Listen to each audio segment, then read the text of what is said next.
월요일 날은 이제 목사님들이 이제 쉬는 날이죠. 주로 이제 토요일 주일이 많이 바쁘고요.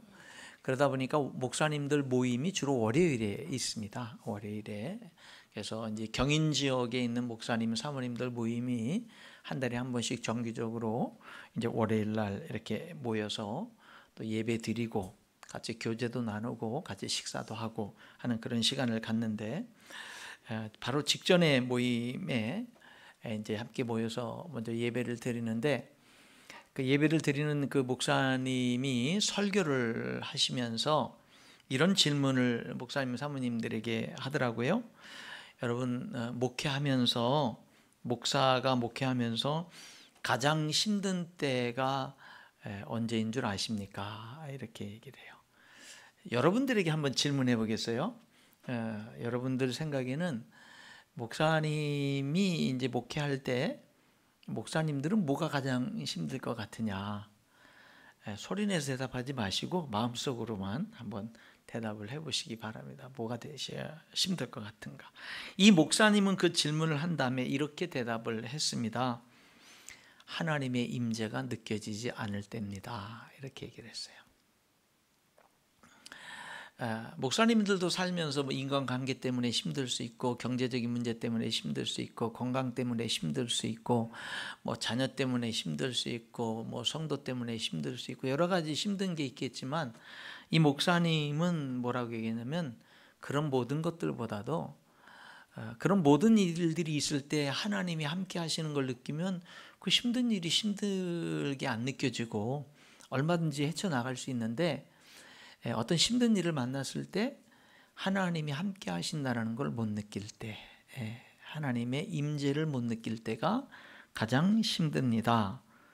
제가 그렇습니다 라고 이렇게 그분이 이제 설교를 하는데, 그 말씀을 듣는 모든 목사님 사모님들도 다 공감을 했겠지만 저도 크게 공감을 했습니다. 저 말씀이 맞다. 맞다.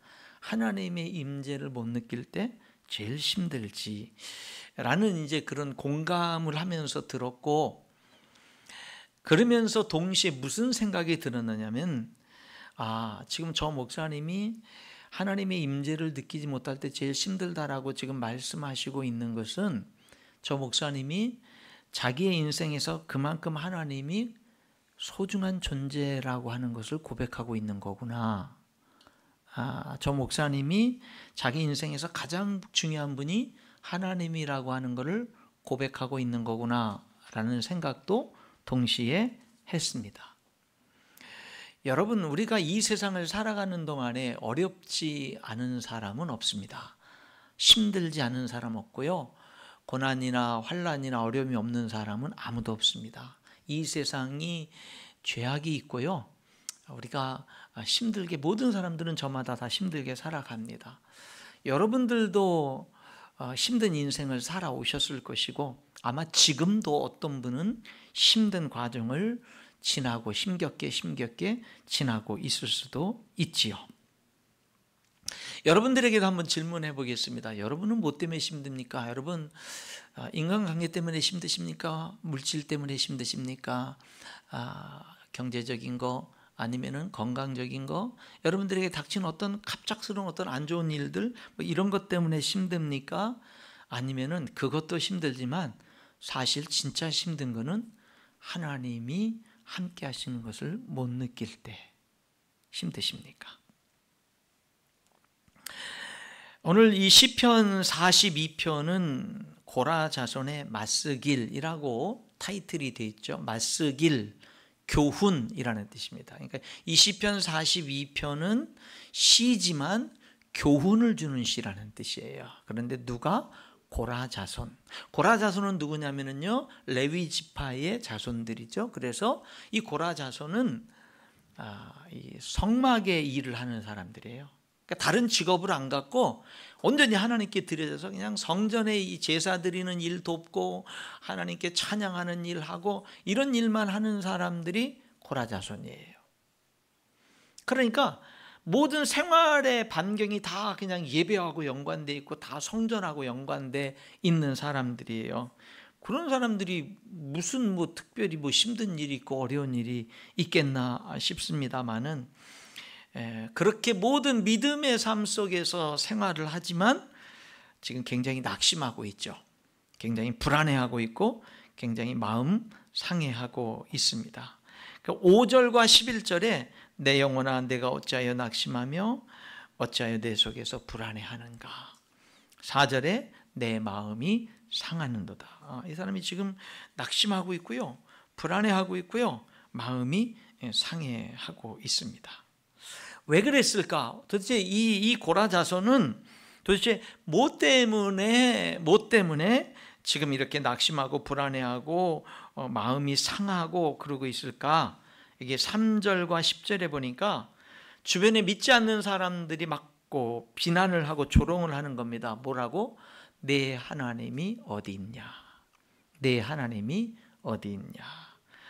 10절에도 대적들이 뼈를 찌르는 칼같이, 여러분 칼이요, 사람 몸을 찌르면 살을 찌르잖아요. 그런데 그 날카로운 칼이 깊숙이 들어오면 뼈까지 찌르잖아요. 뼈를 찌르는 칼같이 지금 비방을 하는데 뭐라고 비방을 해요? 내 하나님이 어디 있느냐.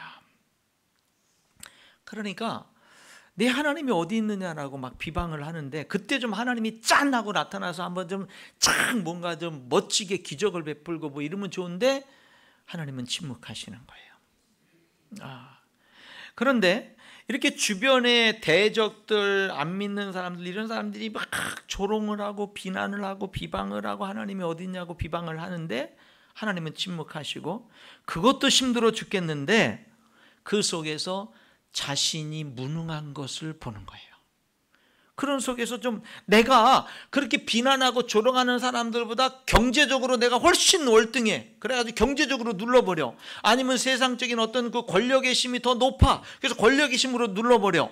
아니면 내가 육신적인 힘이 강해. 그래서 힘으로 눌러버려. 뭐 이러면 좋은데 뭐 그런 게 하나도 없는 거예요. 뭐 경제적인 힘도 더 월등하지도 못하고 뭐 권력의 힘도 뭐 육신의 힘도 더 월등한 것도 없는 거예요. 그러니까 이 고라 자손이 지금 뭐냐? 그렇게 비난하고 네 하나님이 어디 있냐 조롱하는 그런 가운데서 할 수 있는 일이라고는 우는 것밖에 없어요. 3절 사람들이 종일 내게 하는 말이 네 하나님이 어디 있느냐 하오니 내 눈물이 주야로 내 음식이 되었도다. 그냥 자신의 부족함 속에 우는 것밖에 할 수 있는 일이 없는 거예요. 그냥 사람들의 공격, 사람들이 너무 사납게 달려들고 환경이 어렵고 힘들고 그런 가운데서 좀 나라도 뭔가 좀 힘이 있으면 좀 헤쳐나가겠는데 나도 아무런 힘이 없는 거예요. 무기력한 거예요. 그냥 아무것도. 그냥 할 수 있는 일이라고는 눈물 흘리는 것밖에 없는 거예요. 거기다가 4절에 보면은 옛날 일이 자꾸 생각나는 거예요. 옛날에는 내가 열심히 하나님 믿었고 찬양했고 막 사람들 막 전도하고 사람들 이끌고 리더십을 발휘하고 뭐 막 그랬는데 지금은 이제 그런 영향력도 없는 거예요. 4절 내가 전에 성의를 지키는 무리와 함께 동행하여 기쁨과 감사의 소리를 내며 그들을 하나님의 집으로 인도하였더니 이제 이 일을 기억하고 내 마음이 상하는도다. 내가 과거에는 좀 그래도 좀 잘 나가고 뭐 했는데 지금은 뭐 아무것도 내세울 게 없는 거예요. 그냥 과거를 추억만 할 뿐이에요.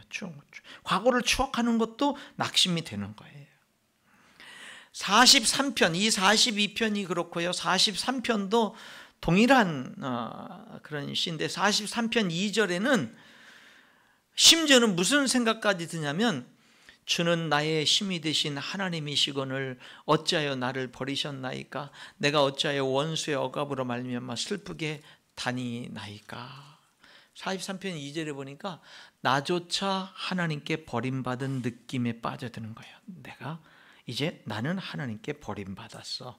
나는 하나님께 버림받았어 라는 그런 느낌. 환경도 어렵고 자신도 무능하고 사람들은 공격하고 자꾸 옛날이 추억되면은 자꾸 더 낙심이 되고 거기에다가 내가 버림받은 느낌. 나조차도 이제 하나님께 더 이상 하나님은 나에게 아무런 응답도 안 하고 내가 부르짖어도 응답이 없고 나도 이제 버림받은 느낌. 그런 느낌 속에 이 고라 자손, 하나님을 찬양하고 사람들을 하나님께로 인도하고 열심히 했던 이 사람이 지금 그렇게 버림받은 느낌 속에, 무기력함 속에 지금 눈물 흐르는 것 외에는 없이 지금 이렇게 빠져들고 있는 겁니다. 아마 어쩌면 여기 3절에 42편 3절에 내 눈물이 주야로 내 음식이 돼서 하루 종일 운다라고 하는 거는, 이건 어쩌면은 뭐 우울증의 증상일 수도 있겠죠. 그냥 하루 종일 뭐 눈물밖에 안 나는 거니까. 네, 그런 상황 속에 쓰여진 시가 이 42편의 시입니다. 근데 여러분, 제가 여러분들과 오늘 핵심적으로 나누고 싶은 이야기는 지금부터 드리는 말씀인데, 여기 이 시편 42편을 읽어보면 특징을 발견할 수 있어요. 뭐를 발견해요? 특징을 발견할 수 있어요. 특징을 발견해야만 돼요. 그러면은 우리가 꼭 주목해야 되는 그 특징이 뭐냐? 다른 점. 이 시편 42편의 이 고라 자손이 이 낙심되는 이 절망의 상황 속에서 우리가 발견할 수 있는 다른 점, 그게 뭐냐라고 하는 거예요. 불안해하는데 다른 점이 있어요. 낙심하는데 다른 점이 있어요. 그게 뭐죠? 그 불안 때문에, 그 낙심 때문에, 그 걱정 때문에, 그 불안과 낙심과 걱정 중에 하나님을 찾는 거예요.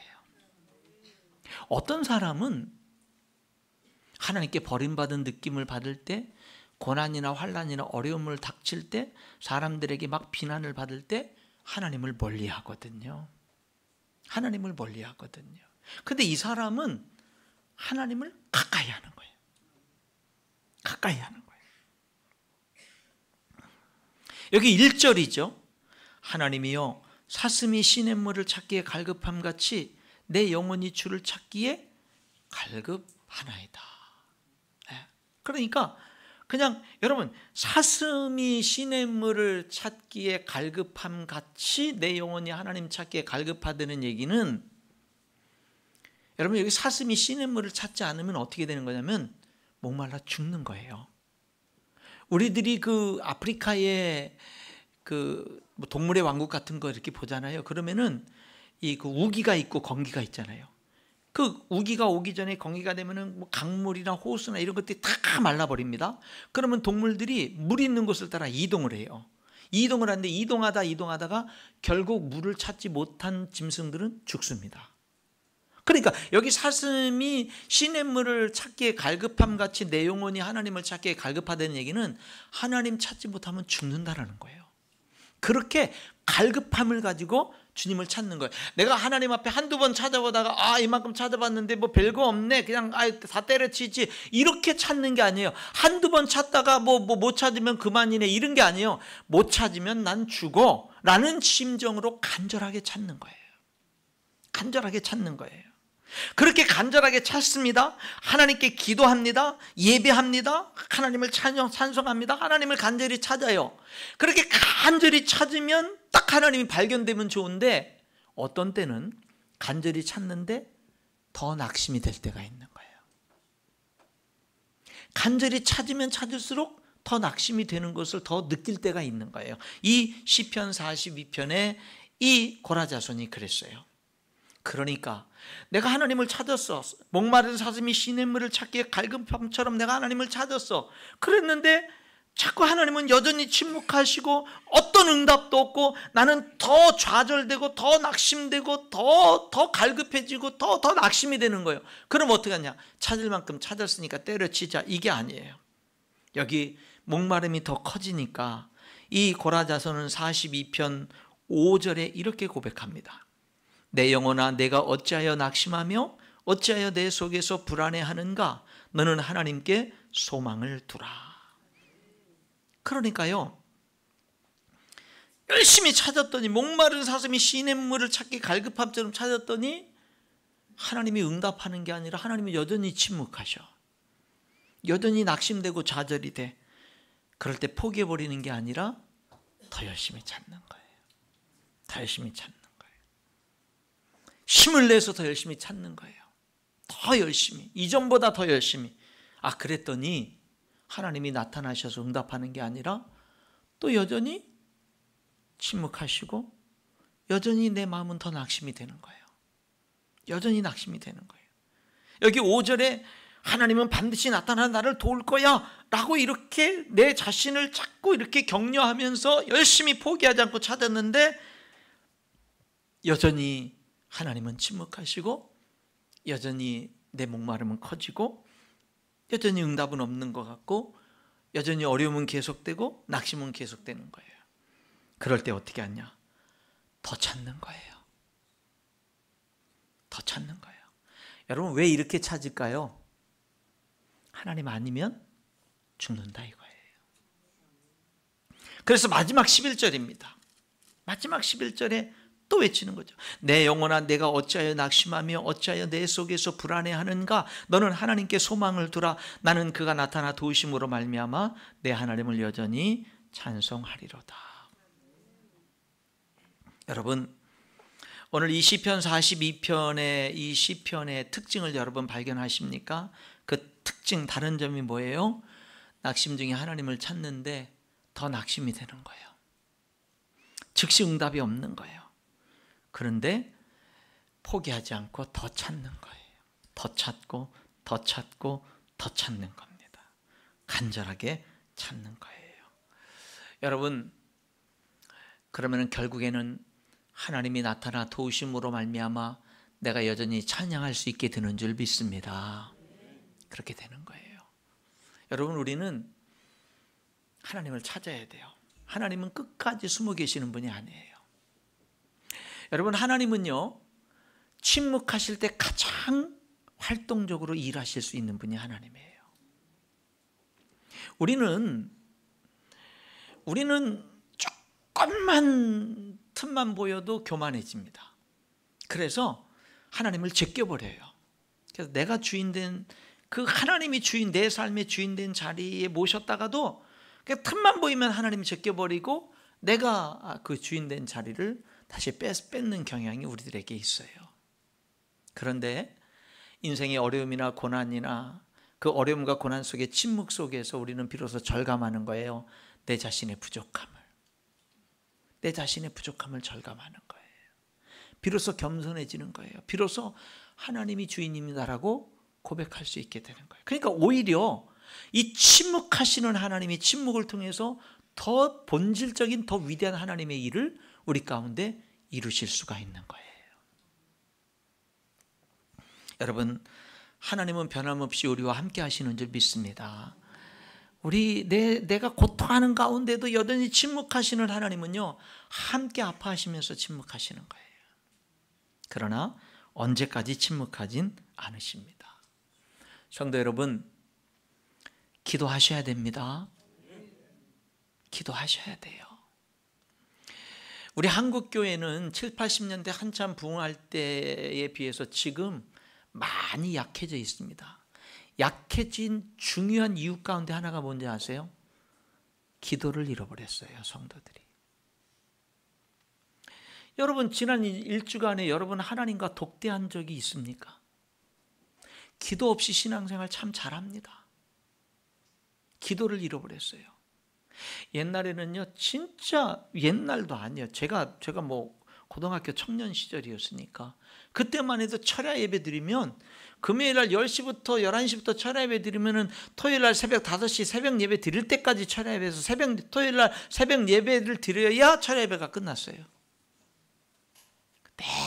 매일 찬송하고 기도하고 간증하고 설교 듣고 기도하고 찬송하고 계속 반복하는 거예요. 심지어는 하도 길어가지고 중간에 쉬는 시간도 있었어요.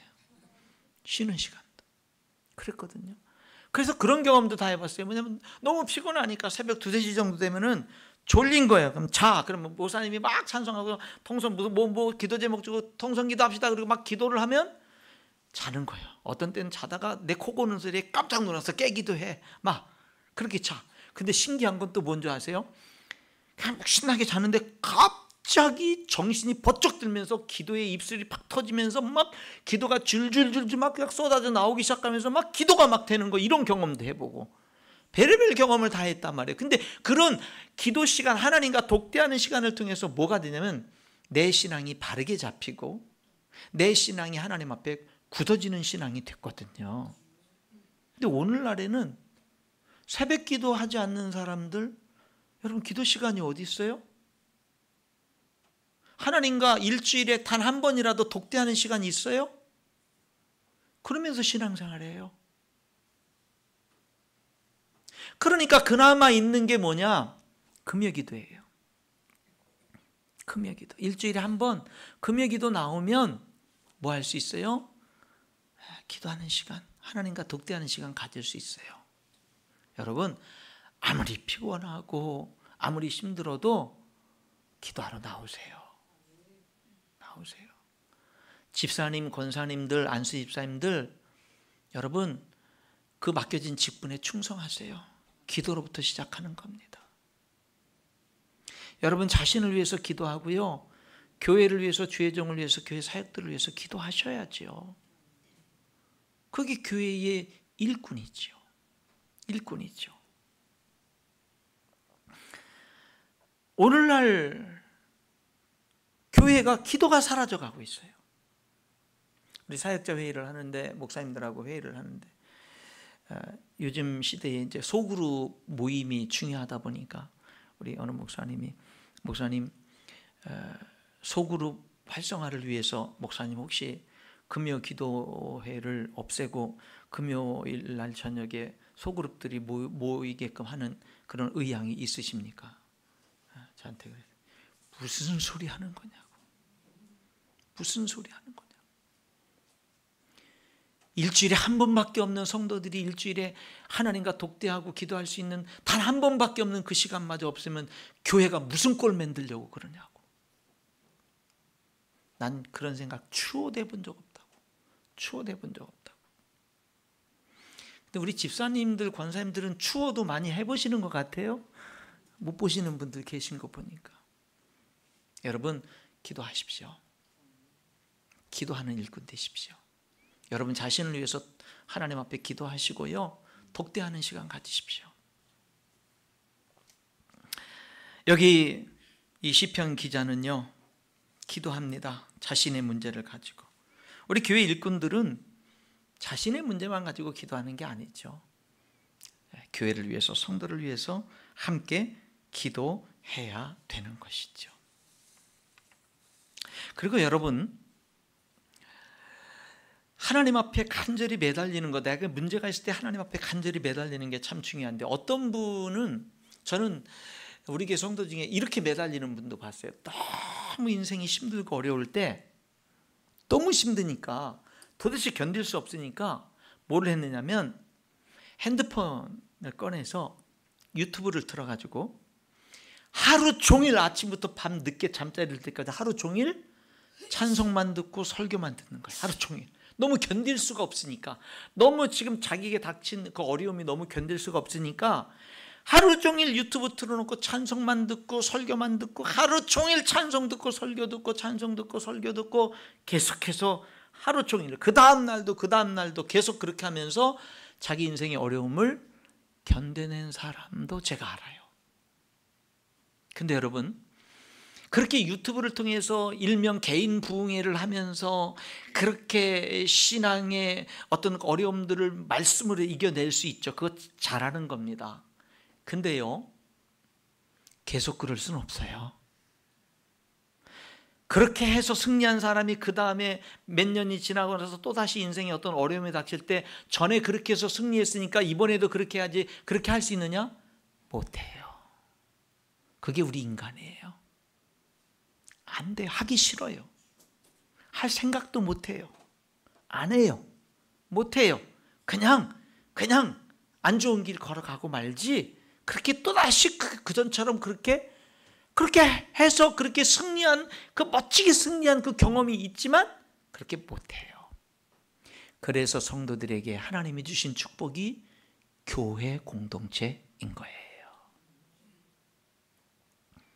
함께 성도들이 교제하고 같이 옆에서 이야기를 들어주고 나눠주고 조언해주고 같이 기도해주고 같이 이끌어주는 교회 공동체를, 그래서 예수님이 죽으시고 부활하셔서 세우신 거예요. 여러분은 아무리 믿음이 좋아도 홀로 설 수 없는 사람들입니다. 여러분에게는 교회 공동체가 필요해요. 하나님이 필요하지만 믿는 사람들의 도움이 필요한 거예요. 힘들고 어렵지만 그냥 가기도 싫지만 그냥 예배 참석하는 게 당연해서 그 예배 참석하면 그 예배를 통해서 하나님이 주시는 힘을 얻기도 하고, 성도들과의 소그룹 교제를 통해서 힘을 얻기도 하고, 누구에게인가 내 어려웠고 힘든 일을 누가 또 한두 사람에게 털어놨을 때 그를 통해서 또 도움을 받기도 하고, 이렇게 우리들은 서로 이끌어주고 이끌어가면서 도움이 필요한 사람들이지, 나 홀로 얼마든지 유튜브 통해서 얼마든지 나 홀로 할 수 있어. 여러분, 그게 늘 그렇게 안 되는 거예요. 두세 사람이 내 이름으로 모인 그곳에 나도 그들 중에 있느니라. 우리 예수님 말씀하셨죠.